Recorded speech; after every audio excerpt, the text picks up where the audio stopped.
오늘은 새 시대의 통치자들의 임무라고 하는 좀 제목을 좀 바꿔서 생각해 보는데요. 한 나라의 국민으로 산다는 것은 그 나라의 어떤 제도에 속함을 의미하죠. 내가 대한민국 백성으로 산다는 것은 대한민국의 정치 체제 또는 대한민국의 헌법에 속하여 있다라는 것을 의미합니다. 왕정 시대나 민주 시대나 이 사실은 변함이 없죠. 왕정 시대는 왕정 시대의 법에, 민주 시대는 민주 시대의 법에 우리가 속하여 살고 있습니다. 국민이 있다는 건 다른 의미로 본다면 지도자가 있다라는 의미이죠. 그러니까 국민과 지도자와 국민은 사실은 함께 존재하고 있습니다. 그래서 국민이 없는 지도자라고 하는 건 사실은 생각할 수가 없는 것입니다. 그런데 지도자가 없는 국민도 참 힘든 것은 혼란이 가중되기 때문에 그런 것입니다. 그러므로 지도자가 없는 국민도 실제적으로는 또 상상할 수가 없는 그런 상황이 되게 되는 것입니다. 누군가는 서로 부딪히는 문제에 대해서 중재를 해줘야 되기 때문에 어느 시대나 어느 사회나 지도자, 왕은 다 존재할 수밖에 없다라고 하는 것입니다.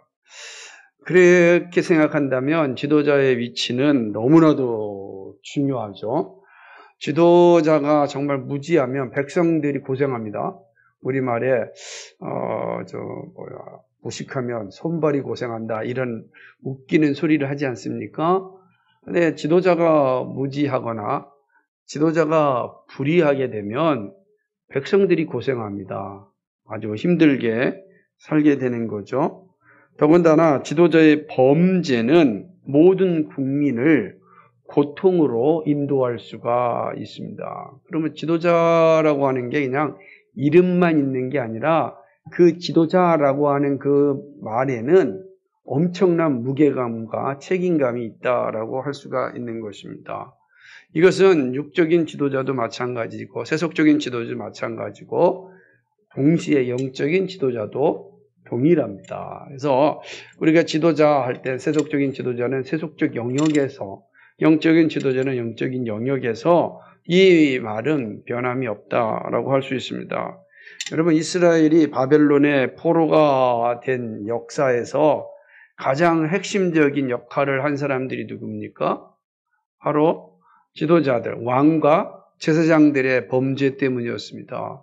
이들이 하나님께서 맡겨주신 그 직무를 감당하지 않았습니다. 성전에서 하나님만 예배해야 되는데 하나님만 예배하지 않았습니다. 우상을 겸하여 예배하였습니다. 이 일을 막을 수 있는 권한이 왕에게 있었습니다. 그런데 왕도 그러하지 않고 오히려 왕들이 적극적으로 우상들을 들여오는 일에 앞장섰습니다. 그러지 않습니까? 그러니까 아합 같은 왕을 보십시오. 이세벨을 통하여서 그 일을 합니다. 그러나 사실 아합과 이세벨은 드러난 그런 존재이지만 솔로몬도 마찬가지입니다.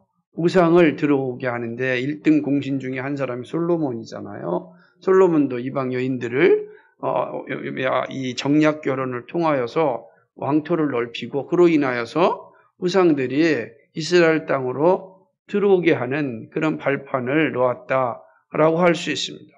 그리고 왕들이 범한 죄들이 결국은 쌓여서 이스라엘이 하나님의 심판을 받아 멸망하게 되는 그러한 원인이 되었던 것입니다. 이 나라는 멸망에 이르게 되었던 것은 이들이 하나님을 영화롭게 하고 국민들을 평화롭게 하는 일에 있어서 자기 임무를 방기하였기 때문이다. 그러니까 감당해야 될 것을 감당하지 않고 그것을 부패의 자리로 이끌었기 때문에 결국은 이스라엘은 사라지는 그런 끔찍한 결과를 맞이하였습니다. 하나님께서 이러한 이스라엘 백성들을 향하여서 새 시대를 보여주면서 새 시대에는 이런 왕들의 자리가 없을 것임을 말씀합니다. 왕이 가지고 있는 이 임무, 책임이 무엇인지를 명확하게 알려주므로 새나라 백성들은 이 왕들과 함께, 이 지도자들과 함께 참 평화롭고 행복하고 하나님을 영화롭게 하는 그런 삶을 살 수 있을 것이다. 이 사실은 선지자를 통해서 말씀해 주고 있습니다. 오늘 본문은 그러한 장면들을 우리에게 설명하고 있음을 보게 됩니다. 거룩한 땅의 분배가 마친 후에 에스겔은 하나님으로부터 이스라엘의 통치자들을 향한 그런 이야기를 듣게 됩니다. 이스라엘의 통치자, 곧 왕이 가지고 있어야 될 태도를 명확하게 말씀하는데 그것은 정의와 공의를 행하는 일입니다. 그러니까 왕, 지도자가 가지고 있어야 될 가장 중요한 책임, 그러니까 의무가 무엇이냐, 책무라 그러는데 그 책무가 무엇이냐, 그것은 정의와 공의를 행하는 것이다. 하나님께서 왕에게 바로 이걸 원하는 거야. 이 일을 행하라고 왕으로 세우는 겁니다. 지도자로 세우는 겁니다.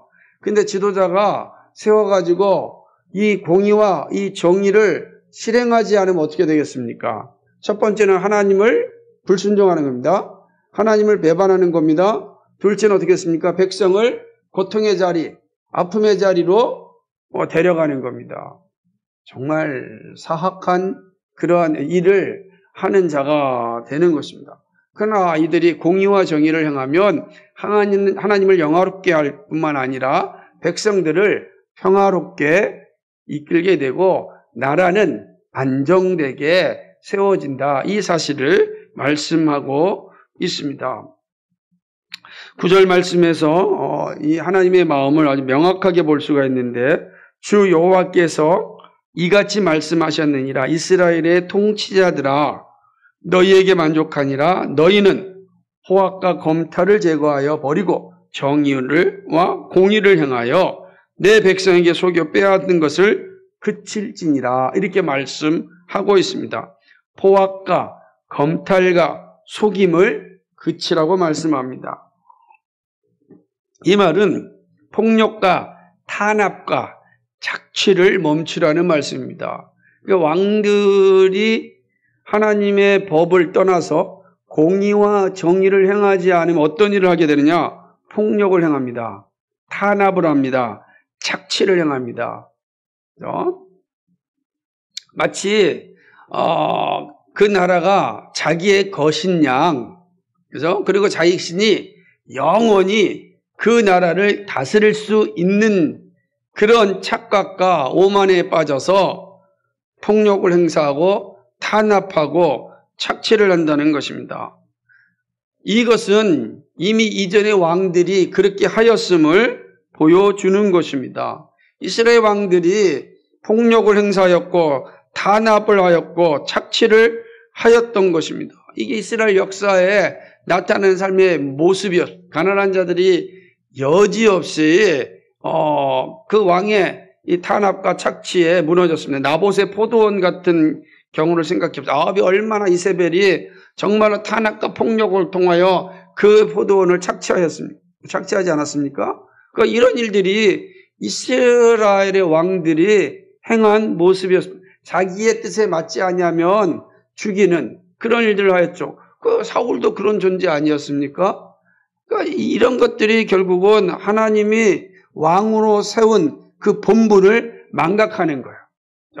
자신들이 그 권력의 자리에 올라갈 때는 그 목적이 공의와 정의를 행하는 것인데 망각하고 자기 마음대로 마치 자신이 있고 하나님인 양 행동하는 것이죠.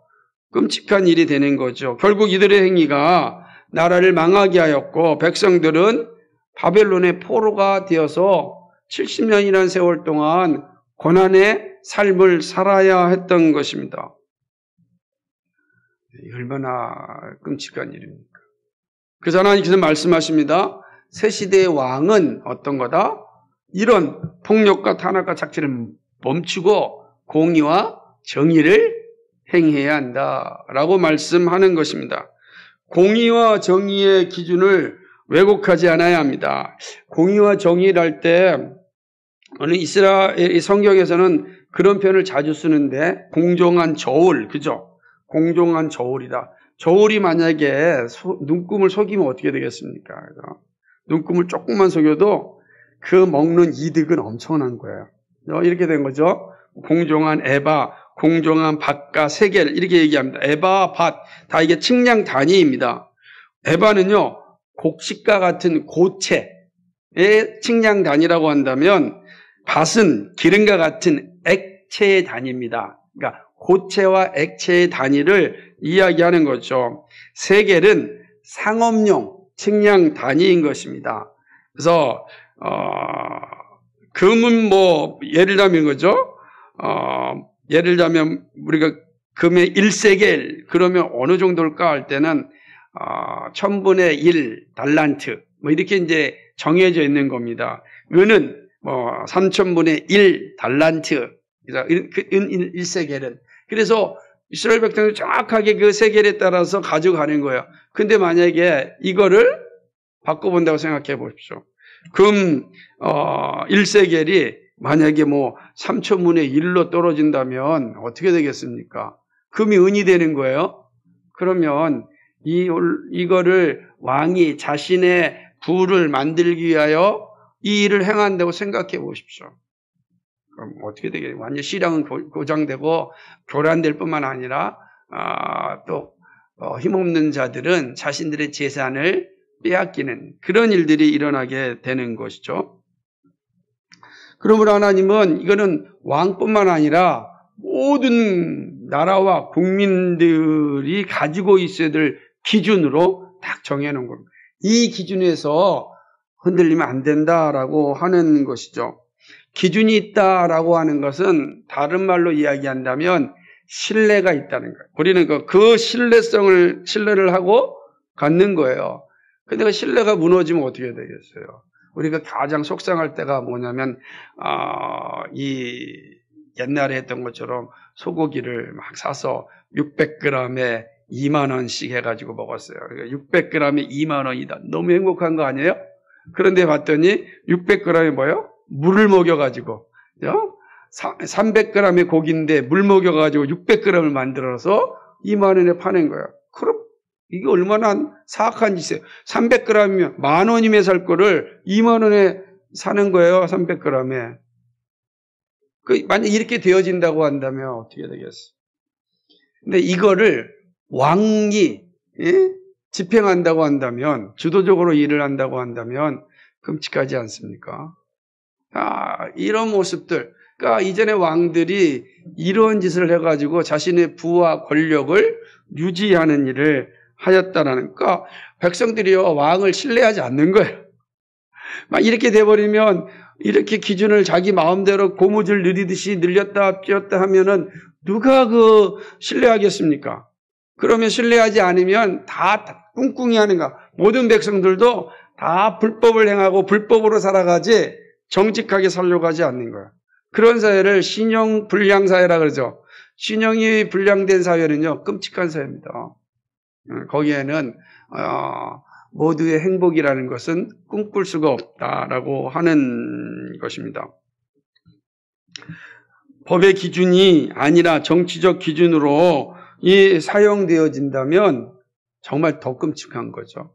어떤 판사가 판결을 할 때 이게 법의 기준으로 늘 판결하면 사람들이 그 법을 믿고 의지하여서 살아가는데 이 판사가 법을 선고를 하는데 이게 정치적 상황에 따라서 판결을 한다고 생각해 보십시오. 얼마나 속상하고 당하는 사람 입장에서는 힘없는 사람 입장에서는 얼마나 상실감이 크겠습니까? 요즘 우리가 그런 시대를 잘 보고 있지 않습니까? 얼마 전에 낙마한 공수처가 아니라 국가수사처 장도 아들의 학원 폭력 문제를 어떻게든지 간에 이렇게 숨기기 위해서 온갖 수단과 방법을 가렸다라고 하는 것을 들을 땐 참 많은 생각을 하게 되는 거죠. 그러나 저는 그것보다도 저는 이 사건이 저한테 마음이 아파. 2010년에 버스 기사가 그 800원 이게 횡령했다고 판사가 해고를 했습니다. 근데 최근에는 6개월 동안 다녔던 젊은이가 퇴직했는데 퇴직금으로 50억을 줬는데 그건 무죄예요. 라는 판결을 받았습니다.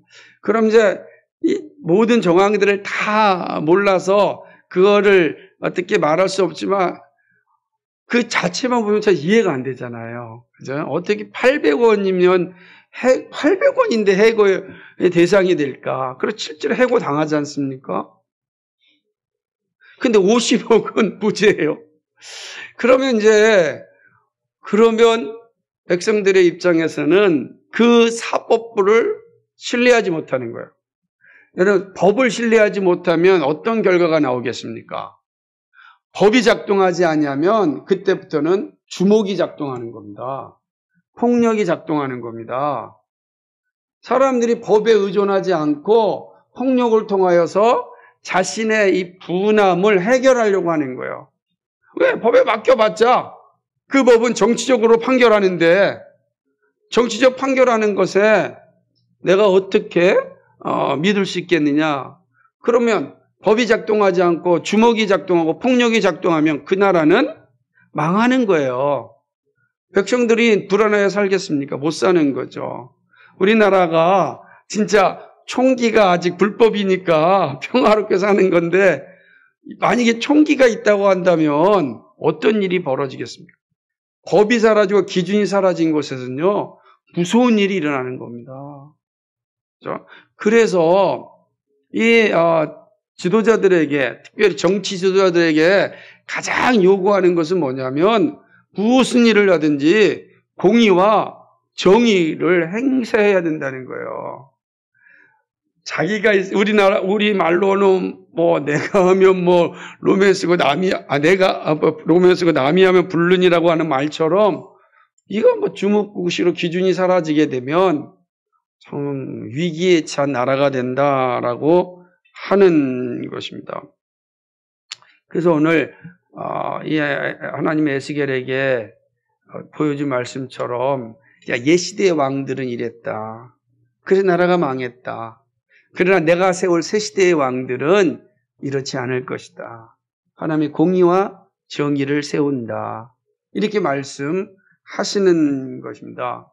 그런 후에 왕이 정의롭고 공의롭게 해야 할 책무로서의 제사를 이제 말씀합니다. 13절과 17절, 9절에서 12절까지 왕이 공의와 정의로서의 삶을 이야기한다면 13절과 17절에서는 그 공의로운 왕이 해야 될 일이 무엇인지를 말씀하는데 그것은 제사다. 제사를 드릴 때 왕은 공의롭고 정의롭게 해야 한다라는 것이죠. 하나님은 이스라엘 백성들에게 하나님께서 제사 드릴 예물을 정직하게 준비할 것을 말씀합니다. 이들이 드린 예물은 한 호멜에서 6분의 1을 에바를 드리고, 한 기름은 한 고루에서 10분의 1 밭을 드립니다. 여기서 한 고를 10밭이라고 하고 한 호멜입니다. 10밭이고 한 호멜이에요. 그러니까 이렇게 기준을 딱 세워놨어요. 그러니까 만약에 그런데 왕이 여기서 이야기할 때 아니다, 니네는 6분의 1 에바를 드리지 말고 3분의 1 에바를 드려라. 이렇게 하면 어떻게 되겠어요? 그리고 자기가 아는 사람이 오면 너는 6분의 1 에바를 드려라. 그리고 자기 애가 정말로 마음에 들지 않는 놈이 오면은 넌 1에바를 드려라. 이렇게 돼버린다고 한다면 백성들이 하나님께 이 예물을 드릴 때 기쁜 마음으로 드리겠습니까? 그러지 않죠. 자기도 막 숨기려고 그러지 않겠어요? 막 어떤든지 간에. 그리고 더 드리지 않기 위해서 어쨌든 뭐더라도 줄을 세우려고 하지 않겠어요? 아는 사람 동원해가지고 야, 나 좀 줄여줘라. 그러면 하나님께 제사하는 그 장소가 어떤 곳이 됩니까? 불법의 장소가 돼요. 불법의 자리가. 그 불법의 자리를 누가 만든 거예요? 왕이 그렇게 한 거예요. 왕이. 그럼 그 예배를, 그 제사를 하나님이 기쁘시게 받으시겠습니까? 받을 수 없습니다. 그럼 결국은 또다시 불법이 되고 불법은 멸망의 근거가 되는 거예요. 멸망을 당하면 백성들이 고통당하는 삶을 살아가는 것입니다. 그러므로 정확하게 기준을 따라서 왕은 거둬야 되는 것입니다. 양도 마찬가지입니다. 양 200마리에서 어린 양 1마리를 드립니다. 이거는 백성을 속죄하기 위하여 드리는 예물입니다. 이 예물은 소제와 번제와 감사 제물로 삼습니다. 그러니까 물론 우리가 알고 있는 소제, 속죄제, 속건제, 감사제, 화목제 다 이런 거에는 속죄의 의미를 담고 있습니다. 그래서 5가지 중요한 제사도 다 속죄의 의미가 있다라고 하는 것이죠. 물론 이제 여기에 대해서 여러분도 말씀드렸지만 또 화목제 같은 거는 감사제니까 속죄의 의미가 아니다라고 이제 말하기도 합니다. 어쨌든 오늘 본문을 보게 되면 다 속죄의 의미가 충분히 담겨 있는 것을 보게 되는 것입니다. 자, 이렇게 마련한 예물을 왕에게 드립니다.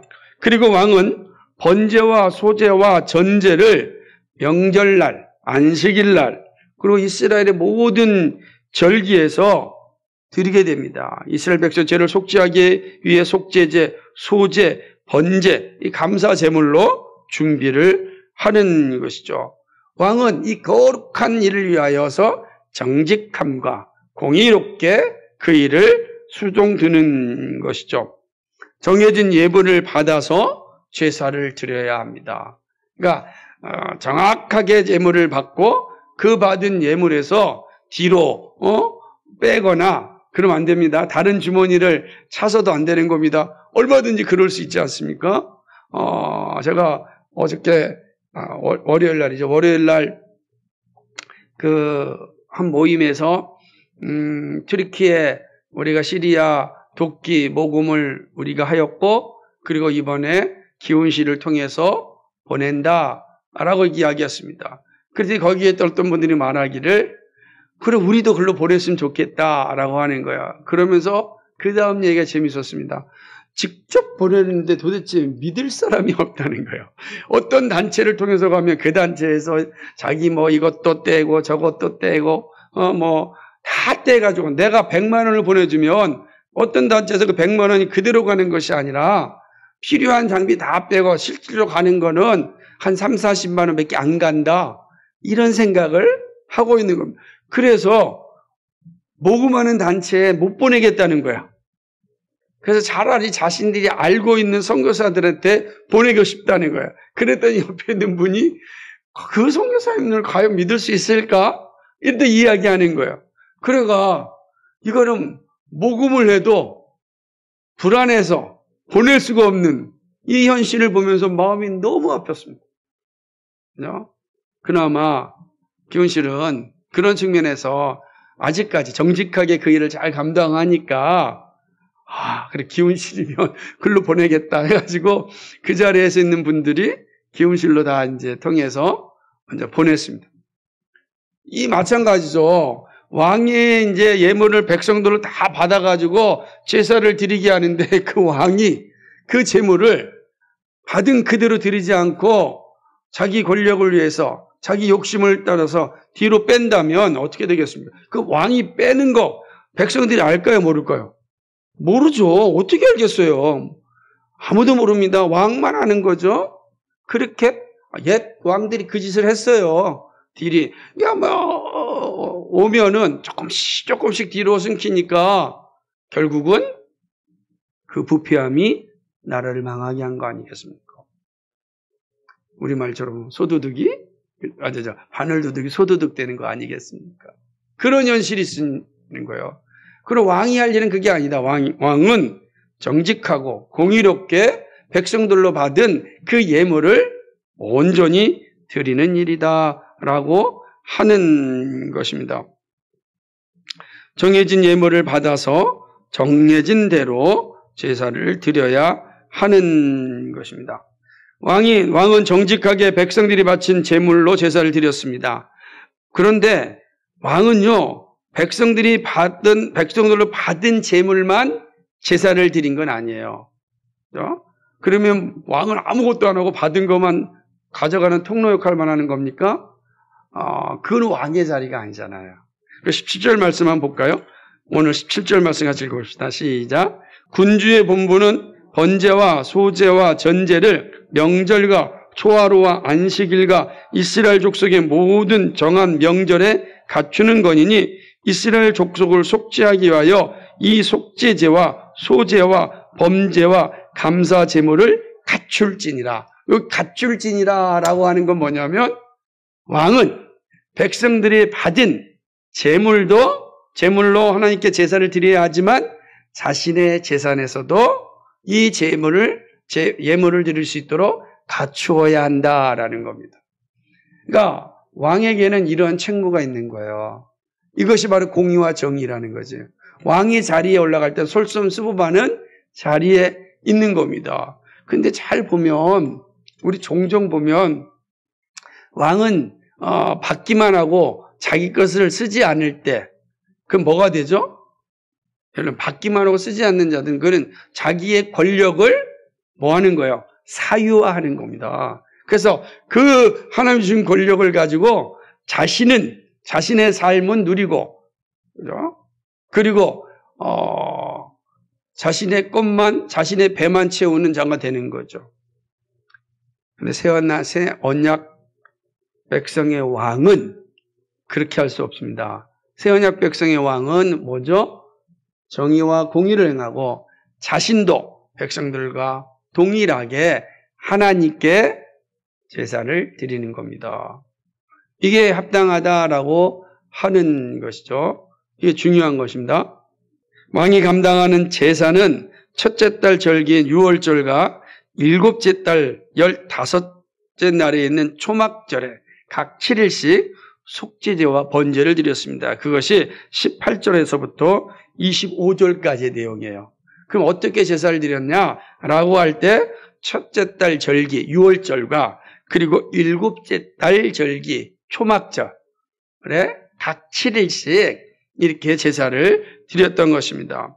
이랬더니 에스겔이 본 환상은 장차 올 새 시대의 희생제사가 그려지고 그 일을 왕이 감당한다는 사실입니다. 이게 이제 오늘 본문의 중심적인 내용이에요. 그런데 여기서 두 가지 좀 질문이 존재합니다.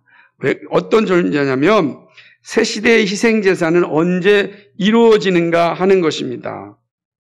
그리고 왕이 누구인가 하는 것이죠. 이게 본문을 보면서 이제 질문을 던질 수밖에 없는 겁니다. 우선 새 시대의 제사는 두 가지로 해석하는데 이 새 시대의 제사는 첫째로는 예수 그리스도 안의 성취로 봅니다. 첫째는. 두 번째는 뭐냐면 새하늘과 새 땅이 완성되는 그 종말의 때 이루어지는 것으로 봅니다. 이 두 가지를 본문을 해석하고 있는 거예요.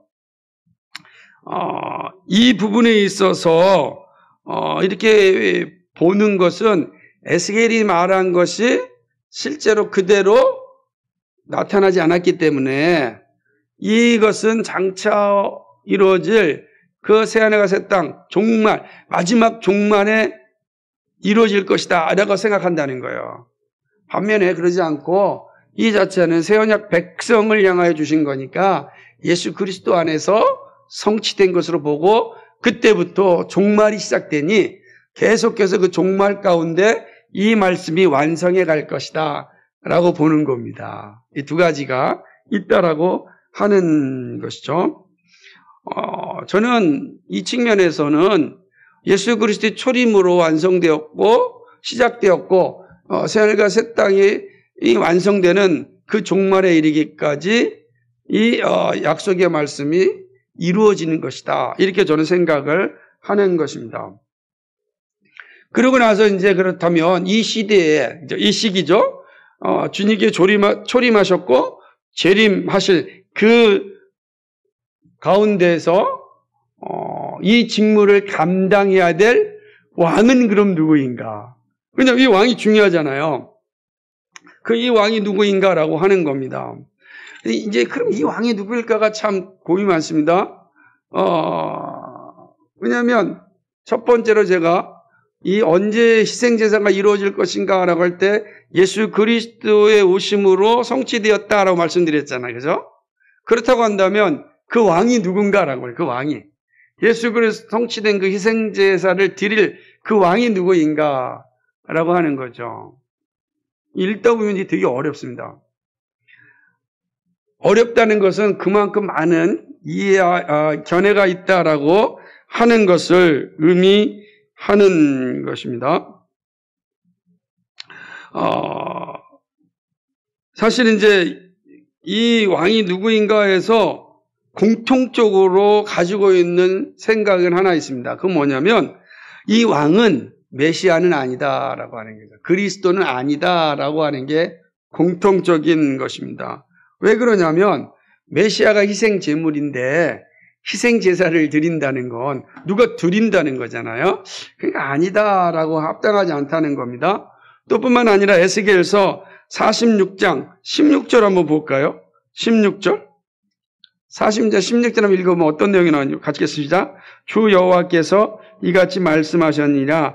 군주가 만일 한 아들에게 선물을 준 즉 그의 기업이 되어 그 자손에게 속하나니 이는 그 기업을 받음이오니와. 말이 얽혀요. 무슨 말이죠? 여기 뭐가 보여요? 군주에게 누가 있어요? 왕에게 누가 있어요? 아들이 있다. 잘 읽어요. 아들이 있어요. 그 예수님 메시아가 오실 메시아에게 아들이 있다. 그건 아니잖아요. 그죠? 그리스도에게는 아들이 없지 않습니까? 그러니까 이런 근거를 볼 때 왕은 메시아는 아니다 라고 하는 겁니다. 명확해졌습니다. 그러니까 메시아가 아니라면 누구일까? 그죠? 이 왕이라는 단어를 보게 되면 히브리어로 나시라고 하는 나시. 근데 이 나시라고 하는 단어는 두 가지 의미를 다 가지고 있는데 하나는 왕이라고 하는 의미도 있지만 또 하나는 지도자라고 하는 말도 가지고 있는 거예요. 그러니까 일반적 지도자를 말할 때, 그러니까 지도자라는 건 왕을만 말하는 것이 아니라 일반적으로는 제사장도 지도자 될 수 있고 다양한 영역의 지도자가 있을 수 있지 않습니까? 그래서 이거는 이제 지도자다라고 하는 그냥 넓은 의미에서의 지도자라고 말한다. 그러니까 넓은 의미에서 영적인 지도자일 수 있다. 이렇게 이제 표현하는 것이죠. 그러나 또 어떤 분은 이건 단순한 거는 보편적 지도자가 아니라 다윗의 자손으로서 왕국을 다스리는 그런 지도자를 의미한다. 이렇게 말하기도 합니다. 이건 이제 세대주의적 생각을 가지신 분들이 이 생각을 가지고 있는 거죠. 그러니까 마지막에 이 왕이 있을 텐데 분명히 다윗의 자손으로 와서 그 왕국을 관리할 사람이다. 이렇게 표현하는 것입니다. 그러나 이렇게 보지 않고 또 어떻게 보기도 하냐면요. 이거는 베드로서에 보게 되면은 우리는 왕 같은 제사장이라 표현하듯이 이 표현은 분명히 왕 같은 백성을 의미하는 것이다 라고 하는 것이죠. 그러니까 왕 같은 백성이 뭘 드리는 거예요? 제사를 드리고 그런 모습을 가지고 있다라고 하는 것입니다. 되게 어렵죠. 그러니까 여러 가지가 있어요. 되게 힘들어요, 이 본문을. 왜냐하면 하나하나마다 정확한 근거를 찾아볼 수가 성경에서 없기 때문입니다. 그러다 보니까 어떤 분은 본문에서 중요한 건 왕이 아니라 성전이 중요하다. 그러니까 왕에 너무 고민하지 말고 왕이 누구인가 고민하지 말고 너무 사변으로 빠지지 말고 본문에서 중요한 건 성전 대신 그리스도가 중요하다. 그러므로 왕에 집착하지 말고 성전에 좀 더 집중하자. 이렇게 말하기도 합니다. 이게 이제 보편적으로 가지고 있는 네 가지 이제 관점인 것입니다. 우리는 어때야 될까 고민이 되죠. 왜냐하면 어떤 것을 선택해도 어려움이 존재하는 것입니다. 그러나 어떤 걸 선택해도 어려움이 있지만 또 어떤 걸 선택해도 본문의 의미를 이해가 되는 거죠. 그죠? 누가 되든지 간에 새 언약 백성들의 시대에는 이 왕이라고 하는 존재가 하나님을 예배하는 일에 있어서 매우 중요한 역할을 한다라고 하는 거예요. 이건 분명해집니다. 그러면 저는 이 측면에서 본문에서 중요한 건 왕이라고 하는 이 의미가 어렵지만 왕이 하고 있는 일에 우리의 생각을 모아야 한다. 그 왕이 하고 있는 일이 뭐예요? 예배, 제사를 제사답게 드리게 하는 일인 것입니다. 이 말은 종말의 시대에 하나님을 온전히 예배하는 일이 일어난다는 것입니다. 예배를 돕는 인도자들이 존재하고 이들은 정직하게 하나님을 예배합니다. 그런데 우리는 지금 어디 살고 있습니까? 종말의 시대를 살고 있습니다. 에스겔의 말씀이 지금 성취되었음을 우리는 믿고 있습니다. 에스겔이 이스라엘 백성에게 주신 말씀은 그들이 70년 후에 귀환에서 이루어지는 것이 아니라 귀환한 백성들이 그리스도를 바라보고 사는 것이다. 그러므로 그리스도 안에서 이 말씀이 성취되었다라고 우리는 믿고 있는 것입니다. 왜 그렇게 보냐면은 에스겔이 본 환상은 원래 레위기에서 보여줬던 예배의 모습과 좀 다릅니다. 예를 들자면 레위기에서는 6월절이 첫째 달 14일에 시작합니다. 근데 오늘 말씀 보면 첫째 달 15일에 시작을 해요. 제사장인 에스겔이 이걸 모르겠어요? 너무 잘 알죠. 맨날 14일 날 제사를 드렸는데 하나님 환상을 줬는데 앞으로 6월절 어떻게 드리라고요? 첫째 달 15일에 드리라는 거예요. 그죠? 그렇게 되어 있는 것입니다. 그러니까 이 내용들을 이제 보게 되면 완전히 다른 상황들이 존재하고 있음을 보게 되는 것입니다. 그리고 초막절이 원래는 레위기에서는 8일을 지켰는데 에스겔은 7일을 지키라는 겁니다. 7일을. 그러니까 이런 모습들을 보게 되면 이거는 선지자인 에스겔이 볼 때 이 모습이 정말 다른 거예요. 이 내용들이 이제 원래 드렸던 레위기의 제사와 모세가 보여줬던 제사는 전혀 다르다. 그러면 자 보십시오. 회복한 귀환한 후에 이스라엘 백성들이 이 에스겔의 말씀처럼 드렸는데 그러지 않았단 말이에요. 누구처럼 됐어요? 모세가 우리가 에스라와 느헤미야가 보게 되면 모세의 율법대로 드리잖아요. 그럼 충돌이 일어나는 거죠? 그럼 이 말씀이 어떤 것인가? 이런 거 볼 때 이거는 예수 그리스도 안에서 이루어질 예배를 우리에게 말씀하는 것이다 라고 볼 수 있는 것입니다. 예수 그리스도 안에서의 예배의 모습을 말씀합니다. 하나님은 부패한 이스라엘 백성에게 다시금 회복의 은혜를 주시고 하나님을 예배하는 날이 옴을 약속하셨습니다. 바르게 예배할 날이. 그리고 예배의 모습이 어떠해야 하는지도 알려주심입니다. 새 언약 백성의 중심은 어디에 있느냐? 예배에 있다라는 거예요.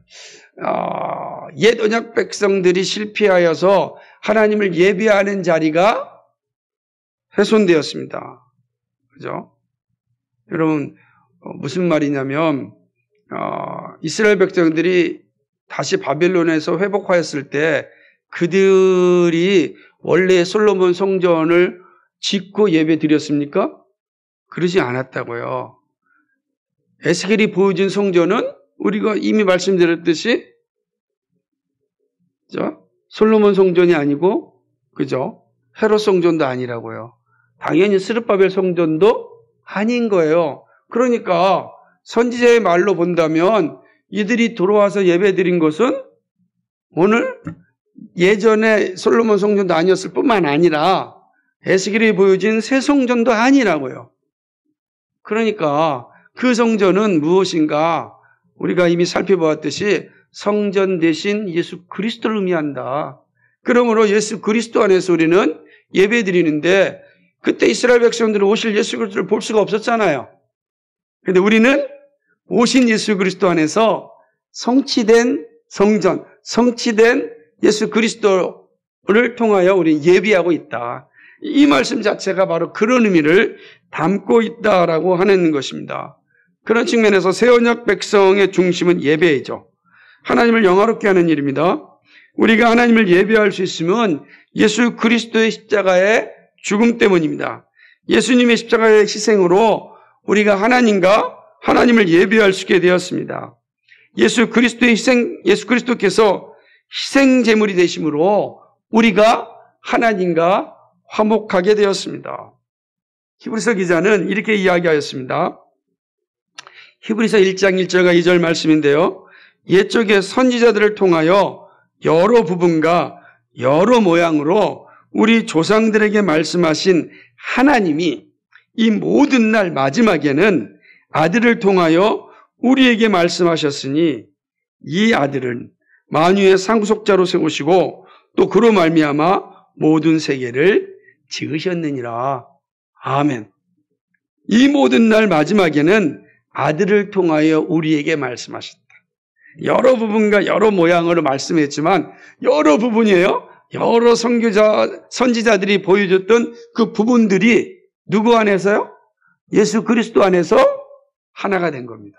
성체가 됐다. 그것이 히브리서 1장 1절과 2절의 말씀이란 말이에요. 그러면 에스겔 선지자에게 말씀하신 것은 누구 안에 성취된 겁니까? 예수 그리스도 안에 성취되었다. 이걸 이제 강조하는 거죠. 그리고 예수 그리스도께서 우리를 위하여 희생제물이 되심으로 우리가 하나님을 예배하는 자가 되었습니다. 이것이 우리에게 주어진 특권입니다. 예수 그리스도 안에서 누리는 영광입니다. 그러므로 새 언약 백성들은 예배 없이 존재할 수 없습니다. 그럼 모이기를 폐하는 것이 합당하지 않으면 여기에 있는 것입니다. 그러니까 이제 새 언약 백성된 우리의 특권이 뭐냐? 예배하는 자가 되었다. 왜요? 하나님께서 이 예배를 회복시켜 주셨기 때문입니다. 얼마나 감사합니까? 우리가 예배를 드리고 있다는 건 하나님의 은혜의 선물입니다. 이 놀라운 은혜죠. 그렇다면 예배에 있어서 중심이 되어야 할 게 무엇인가? 우리는 생각해야 됩니다. 왜냐하면 본문이 오늘 그 사실을 지속적으로 말씀해 주고 있기 때문에 다음 주도 마찬가지죠. 우리는 예배에 어떤 준비를 해야 할까? 질문을 던지고 답을 찾아야 합니다. 첫째, 예배의 중심은요, 예수 그리스도입니다. 예배는 사람이 중심이 아닙니다. 예배는 예수 그리스도가 중심입니다. 예수 그리스도를 통하여 하나님을 영화롭게 하는 것입니다. 중보자 예수 그리스도를 통하여 하나님을 영화롭게 하는 게 예배입니다. 그러므로 예배의 모든 중심은 예수 그리스도고 그 중보자 예수 그리스도를 통하여 하나님을 영화롭게 하는 게 우리의 예배다라고 하는 것입니다. 그러므로 우리는 예배를 통하여 늘 예수 그리스도를 발견해야 되고 예수 그리스도 안에 있어야 되고 예수 그리스도 중심으로 살아야 하는 것입니다. 모든 설교에서 예수 그리스도가 주인 되어야 됩니다. 모든 찬양에서도 예수 그리스도가 중심이어야 됩니다. 그를 통하여 하나님을 높여야 합니다. 이게 핵심이죠. 두 번째는 그리스도인은 예배의 봉사자입니다. 예배가 예배될 수 있도록 봉사의 자리에 있어야 합니다. 그 그리스도인의 본분이요 책임입니다. 예배에 참여하는 성도는 관람객이 아닙니다. 방관자도 아닙니다. 봉사자입니다. 적극적으로 참여하는 자입니다. 찬양과 기도와 말씀의 자리에 능동적으로 참여해야 합니다. 예배를 통하여 그리스도를 만나고 그리스도의 사랑을 누리고 그리스도를 통하여 하나님을 영화롭게 해야 됩니다. 그러므로 예배의 적극적인 존재가 바로 그리스도인의 특권임의 영광입니다. 우리가 예배에 참여할 수 있다는 게 우리의 영광이고 동시에 우리의 특권입니다. 우리가 감당할 일이죠. 그러므로 예배를 소망해야 됩니다. 영적으로 정말 은혜가 넘치면 예배에 참여하는 걸 기뻐합니다. 그렇죠?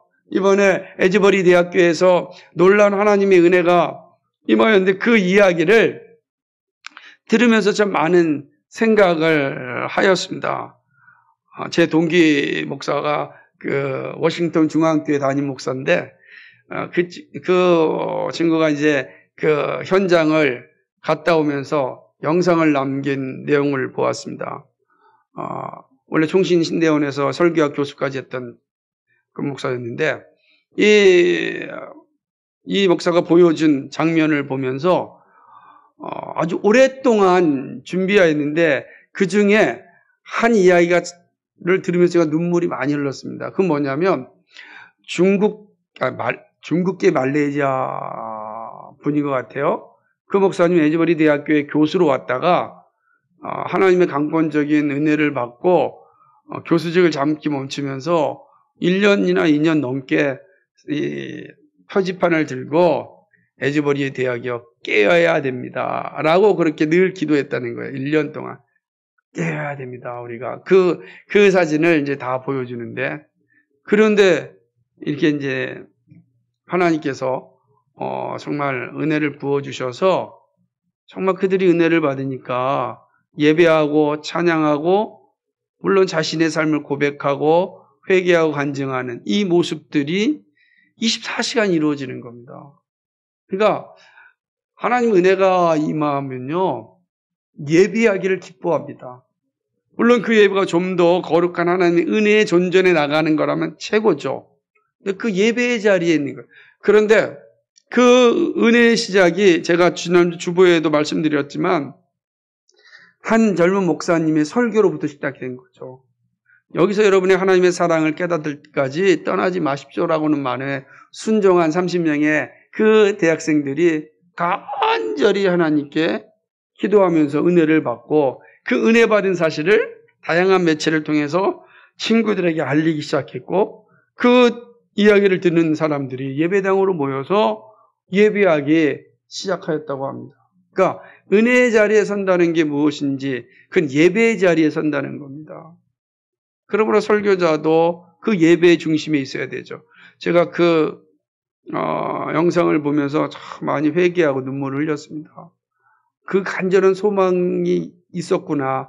그러면서도 거룩하지 못했던 제 모습이 얼마나 많이 부끄럽군지 눈물 줄줄 흘리면서 정말 회개하면서 보았습니다.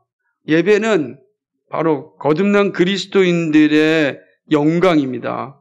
예배의 적극적인 존재가 그리스도인의 그 특권입니다. 이 사실을 기억해야 됩니다.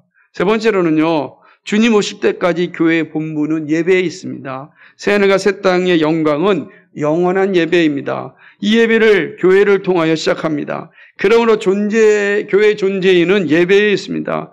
예배를 통하여 하나님을 영화롭게 할 뿐만 아니라 성도의 삶을 알게 됩니다. 예배는 여기서 시작하여 지역과 열방을 향하고 주님 오심을 준비하게 되는 것입니다. 그러니까 우리의 예배가 주님 오심을 준비하는 자리다라고 하는 것이죠. 그러므로 예배가 있는 곳에 재림에 대한 소망이 있습니다. 교회는 주님 오심을 맞이하는 곳입니다. 그러므로 교회의 본부는 다른 무엇보다도 예배에 있습니다. 예배를 통하여 삶을 배우고 사랑을 나누고 실천하게 됩니다. 이 모든 것이 예배에서 시작합니다. 말씀을 맺습니다. 우리는 교회의 영광이 예배에 있음을 알았습니다. 이스라엘이 망한 것은 예배에 실패하였기 때문입니다. 그 실패의 주동자는 왕과 제사장이라는 지도자들이었습니다. 그래서 예배가 중단되었습니다. 그러나 하나님은 다시금 은혜를 베푸셨습니다. 고쳐 사용하시기로 하셨습니다. 이것은 첫 언약의 약속이자 선지자를 통하여 보여준 종말의 약속입니다. 그리고 예수님 안에서 성취되었습니다. 이제 우리는 예수 성취된 그 약속을 가지고 종말에 완성될 그 나라를 향하여 달려가는 것입니다. 우리는 하나님께 직접 예배합니다. 예수님이 이루신 그 성취로 하나님을 영화롭게 할 수 있게 되었습니다. 얼마나 감사합니까? 우리는 왕같은 제사장이 되어서 하나님을 직접 예배하는 은혜를 받았습니다. 우리의 영광과 기쁨과 특권이 예배입니다. 우리가 예배의 자리에 와서 함께 할 수 있다는 것입니다. 그러므로 여러분이 예배를 소중히 여기고 기쁨으로 감당해야 합니다. 예배 가운데 하나님의 영광이 더욱 넘쳐나기를 소망합니다. 오늘도 이 예배를 통하여 하늘의 복이 넘치기를 주님의 이름으로 간절히 축복합니다. 한번 따라해 봅시다. 예배의 자리는 축복의 자리이다. 기도합니다. 거룩하시고 자비하신 하나님 아버지, 고맙고 감사합니다. 오늘 이 말씀을 통하여 다시금 우리의 자리를 돌아볼 수 있도록 은혜 베풀어 주셔서 감사합니다. 하나님 아버지여, 참으로 예배를 우리에게 허락해 주셨는데 회복된 예배의 주인 되어서 하나님을 영화롭게 하는 자 될 수 있도록 은혜 베풀어 주옵소서.